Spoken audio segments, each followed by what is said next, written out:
ಅಭಿಪ್ರಾಯ ವ್ಯಕ್ತಪಡಿಸಿದ್ದಾರೆ. ಅದು ಭಾಳಷ್ಟು ಸಂದರ್ಭದಲ್ಲಿ ಸರಿನೂ ಹೌದು. ಆದರೆ ಅದೇ ಕಾಲಕ್ಕೆ ಇದನ್ನು ಖಂಡನೆಯೂ ಮಾಡಿದ BJP. ಇಲ್ಲ, ಇದು ನಮ್ಮ ಸಂಸ್ಕೃತಿ ಸಂಕೇತ, ತಮಿಳು ಮತ್ತು ನಮ್ಮ ನಡುಕಿನಂಥ ಬಾಂಧವ್ಯದ ಸಂಕೇತ, ಇದು ನಮ್ಮಲ್ಲಿ ಅನಗತ್ಯ ಭಿನ್ನ ಅಭಿಪ್ರಾಯ ಮೂಡಿಸುವಂಥ ವಿಚಾರ ಆಗಿದೆ ಅಂತ ಖಂಡನೆ ಮಾಡ್ಯದ. ಸಹಜತ, ಯಾಕೆಂದ್ರೆ ಅವ್ರ ವಿಚಾರಧಾರೆಯಲ್ಲೇ ಸಂಸ್ಕೃತಿ ಇನ್ನುಳಿದ ವಿಷಯಗಳನ್ನು, ರಾಜತ್ವವನ್ನು ಅವರು ಆ ನೆಲೆಯಲ್ಲಿ ನೋಡ್ತಾರೆ, ಆ ಪರಂಪರೆಯಲ್ಲಿ ನೋಡ್ತಾರೆ. ಆದರೆ ಇವತ್ತು ಬದಲಾವಣೆ ಆದಂಥ ಈ ಸಂದರ್ಭದಲ್ಲಿ ನಮ್ಮ ದೇಶದ ಅತ್ಯಂತ ಪ್ರಮುಖವಾದದ್ದು ಏನಪ್ಪ ಅಂದರೆ, ಯಾವ ಅಡಿ ನಮ್ಮ ದೇಶ ನಡಿಬೇಕಾಗಿದೆ ಅಂದರೆ ಸಂವಿಧಾನದ ಅಡಿ ನಡಿಬೇಕಾಗಿದೆ. ಆ ನೆಲೆಯಲ್ಲೇ ಸಂವಿಧಾನವನ್ನು ಅಲ್ಲಿ ಪ್ರತಿಷ್ಠಾಪನೆ ಮಾಡಿದ್ರೆ ಒಳ್ಳೆಯದೇನೋ ಅನ್ನುವಂಥ ಬಹುಸಂಖ್ಯಾತರ ಅಭಿಪ್ರಾಯ. ಆದರೆ ಆಡಳಿತ ಇವತ್ತು BJP ಇರೋದರಿಂದಾಗಿ ಈ ಒಂದು ಸಂಗೋಲನ್ನು ಏನಪ್ಪ ಅಂತಂದ್ರೆ ಅದು ನಮ್ಮ ಸಂಸ್ಕೃತಿ ಸಂಕೇತ ಹೇಳ್ತಾ ಇದ್ದಾರೆ. ಇರಲಿ, ಅವ್ರ ಅಭಿಪ್ರಾಯ ಜೊತೆಗೆ ಎಲ್ಲಿ ಬಟ್ ಚರ್ಚೆ ಯಾಕೆ ಮಾಡಿದ್ದೆ ಅಂದ್ರೆ, ಏನು ನಡೀತಾ ಇದೆ ಈ ದೇಶನೂ ಸ್ವಲ್ಪ ಗೊತ್ತಾಗಲಿ ಅಂತ. ಈಗ ಅನೇಕರಿಗೆ ಗೊತ್ತಾಗಿರ್ತದೆ, ಆ ಮತ್ತು ಬೇರೆ ಆದರೂ ಇನ್ನಷ್ಟು ಹೆಚ್ಚು ಗೊತ್ತಾಗಲಿ. ಸೆಂಗೋಲ್ ಇದು ರಾಜತ್ವದ ಸಂಕೇತ, ಸಂವಿಧಾನ ಇದು ಸಮಾನತೆಯ ಸಂಕೇತ ಅಂತಾರೆ. ಯಾಕೆಂದ್ರೆ ನಮ್ಮ ಸಂಸ್ಕೃತಿಯಲ್ಲಿ ಏನಾಗಿದೆ ಇತಿಹಾಸದಲ್ಲಿ ಗೊತ್ತದ, ವರ್ಣಾಶ್ರಮ ಪದ್ಧತಿಗಳಿದ್ದಾವೆ. ವರ್ಣದ ಗಟ್ಟಿನಲ್ಲಿ ನಮ್ಮ ಸಮಾಜವನ್ನು ಒಡೆದಿದ್ದದ. ಬ್ರಾಹ್ಮಣ, ಕ್ಷತ್ರಿಯ, ವೈಶ್ಯ, ಶೂದ್ರ ಅಂತೇಳಿ ಆ ನೆಲೆಯಲ್ಲಿ ಸಮಾಜವನ್ನು ಶ್ರೇಣೀಕೃತ ಮಾಡಿ ಬ್ರಾಹ್ಮಣರು ಯಾವ ರೀತಿ ನಾವು ನೋಡಿದ್ದೀವಿ, ಅದೇ ಕಾಲಕ್ಕೆ ಕ್ಷತ್ರಿಯರನ್ನು ನಾವು ಯಾವ ರೀತಿಯಾಗಿ ಪರಿಗಣಿಸಿದ್ದೀವಿ, ವೈಶ್ಯರನ್ನು ಯಾವ ರೀತಿಯಾಗಿ ನಾವು ವೀಕ್ಷಿಸಿದ್ದೀವಿ, ಮತ್ತು ಶೂದ್ರ ಪರಿಸ್ಥಿತಿ ಮತ್ತು ಅಸ್ಪೃಶ್ಯರ ಬದುಕನ್ನು ನಾವು ಇಲ್ಲೆಲ್ಲ ನೋಡಿದ್ದೀವಿ. ಇವೆಲ್ಲ ಒಟ್ಟು ಕೂಡಿದೆ ಒಂದು ಸಂಸ್ಕೃತಿ ಅಂತ ನಮ್ಮೊಂದು ಸಹಜವಾದ ಅಭಿಪ್ರಾಯ.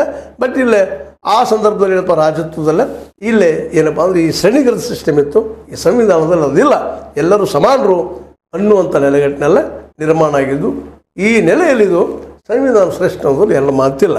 ಅದನ್ನು ಮುಷ್ಟಿ ಮೋದಿಯವ್ರ ಸಹಿತ ಒಪ್ಕೊಳ್ತಾರೆ ಅಂತ ಅನ್ನಿಸ್ತದೆ. ಮೋದಿಯವ್ರ ಫಾಲೋವರ್ಸ್ ಸಹಿತ ಇದನ್ನು ಒಪ್ಕೊಳ್ತಾರಂತ ನಾನು ಭಾವಿಸ್ತೇನೆ. ಯಾಕಪ್ಪ ಅಂದ್ರೆ ಪರಂಪರೆಗಳು ಇಲ್ಲ ನಮ್ಮಲ್ಲೇ, ಆದರೆ ಸಂಪ್ರದಾಯಗಳು ಮತ್ತು ಅದರಲ್ಲೂ ಮೂಢನಂಬಿಕೆ ಸಂಪ್ರದಾಯಗಳು, ಮೌಢ್ಯ ಸಂಪ್ರದಾಯಗಳು ಇವೆಲ್ಲ ನಾವು ಖಂಡನಾರು ಅದನ್ನು ದೂರ ಸರಿಸಬೇಕಾದ್ದು. ಅದು ನೀವು ಯಾವ ರೀತಿಯಾಗಿ ಡಿಫೈನ್ ಮಾಡ್ತೀರಿ, ಡಿಪೆಂಡ್ ಅಪಾನ್ ನಿಮ್ಮ ವೈಚಾರಿಕ ಶಕ್ತಿ ಮೇಲೆ. ನಾ ಇಷ್ಟೆಲ್ಲ ಯಾಕೆ ಪೀಠಿಕೆ ಆಗಿದೆಪ್ಪ ಅಂತಂದ್ರೆ, ಈಗೇನು ಮೋದಿಯವರ ಒಂದು 10 ವರ್ಷದ ಕಾಲದ ಆಡಳಿತ, ಈಗ ಹೊಸದಾಗಿ ಇವರು ವಿರೋಧಿಯಾಗಿ ಬಂದಂಥ, ಒಬ್ಬ ಪ್ರಬಲವಾದ ವಿರೋಧಿಯಾಗಿ ಬಂದಂಥ ಇಬ್ಬರು, ಅದರಲ್ಲೂ ಮುಖ್ಯವಾಗಿ ಮೊದಲನೇದಾಗಿ ರಾಹುಲ್, ಎರಡನೇದಾಗಿ SP ಸಮಾಜವಾದ ಪಕ್ಷದ ನಮ್ಮ ಏನಪ್ಪ ಅಖಿಲೇಶ್ ಯಾದವ್ ಅವರು, ಅವ್ರ ಜೊತೆಗೆ ಇನ್ನೂ ಉಳಿದವರು ಇದ್ದಾರೆ. ಆ ಮಧ್ಯ ಇವರ ಮಧ್ಯದಲ್ಲೇ ಇವತ್ತು ಹೊಸ ಒಂದು ಪರಂಪರೆ ಆರಂಭವಾಗುವ ಸಾಧ್ಯತೆಗಳೆಲ್ಲ ಕಾಣ್ತಾ ಇದ್ದಾವೆ. ಯಾಕಂದ್ರೆ ನಮಗೆ ಶ್ರೇಷ್ಠ ಸಂವಿಧಾನ ಅನ್ನುವಂಥ ಮಾತನ್ನು, ಸಂವಿಧಾನಕ್ಕೆ ಧಕ್ಕೆ ಆಗುವಂಗಿದ್ರೆ ನಾವು ಅದನ್ನು ಸದಾ ವಿರೋಧಿಸ್ತೀವಿ ಅನ್ನೋದ್ರ ನಡೆಯಲ್ಲೇ ಈ ನಮ್ಮ ಅಖಿಲೇಶ್ ಮತ್ತು ಅದ್ರ ಜೊತೆ ರಾಹುಲ್ರವರು ಒಂದು ಹೊಸ ಗುಂಪನ್ನು ಅಥವಾ ಹೊಸ ಒಂದು ಸಂಘಟನೆಯನ್ನು ಮಾಡಿಕೊಂಡು ಈ ಕಣದಲ್ಲಿ ಎಳೆದಿದ್ದಾರೆ. ಇನ್ನು ಮುಂಬರುವ ದಿನದಲ್ಲಿ ಇದು ಯಾವ ರೂಪ ಪಡಿತದೆ ನೋಡಬೇಕಾಗಿದೆ.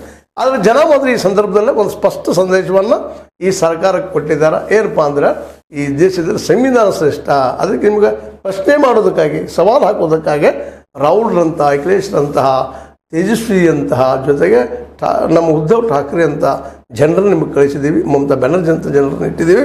ನೀವು ಆ ಹಿಂದಿನ ಒಂದು ಆಡಳಿತ, ಮಾಬ್ ಲಿಂಚಿಂಗ್ ಆಗಿರ್ಬೋದು, ಮತ್ತೇನೋ ಆಗಿರ್ಬೋದು, ಸಂವಿಧಾನ ಬದಲಾಯಿಸ್ತೀವಿ ಅನ್ನುವಂಥ ಮಾತಾಗಿರ್ಬೋದು, ಅಥವಾ ಒಂದು ಭಯೋತ್ಪಾದಕರ ಸಂಖ್ಯೆ ಯಾರೂ ಇರಲಿ, ಮುಸ್ಲಿಮ್ ಇರಲಿ, ಹಿಂದೂ ಇರಲಿ, ಯಾರೂ ಇರಲಿ, ಭಯೋತ್ಪಾದನೆ ನೆಲೆಗಟ್ಟಿನಲ್ಲಿ ಒಂದು ವಿಚಾರಗಳನ್ನು ಸಂವಾರ ಮಾಡುವಂಥ ವಿಚಾರಗಳ ಯಾರಲ್ಲಿ ಇದ್ರೂ ಸಹಿತ ಅದು ಭಯೋತ್ಪಾದನೆ ಅಂಥವನ್ನೆಲ್ಲ ವಿರೋಧ ಮಾಡುವಂಥ ಒಂದು ಏನಪ್ಪ ಸಂಘಟನೆಯನ್ನು ನಮ್ಮ ಜನ, ನಮ್ಮ ಈ ರಾಹುಲ್ರಿಗೆ ಮತ್ತು ನಮ್ಮ ಅಖಿಲೇಶ್ ಯಾದವ್ರ ಈ ಹೊಸ ಗುಂಪಿಗೆ ಕೊಟ್ಟಿದ್ದಾರೆ. ಹೊಸದಾಗಿ ನೀವು ರಾಷ್ಟ್ರವನ್ನು ಕಟ್ಟ್ರಿ, ಅದರಲ್ಲೂ ಬಡವರಿಗೆ, ದುಡಿಯೋರಿಗೆ ಉದ್ಯೋಗ ಸಿಗುವಂಥದ್ದು.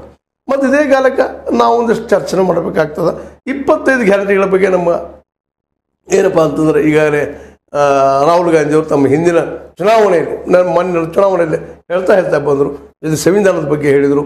ಮುಂದೆ ಇಲ್ಲಿ ಜಾತಿಗಳ ಒಂದು ಏನೋ ಈ ಒಂದು ಎಣಿಕೆಯನ್ನು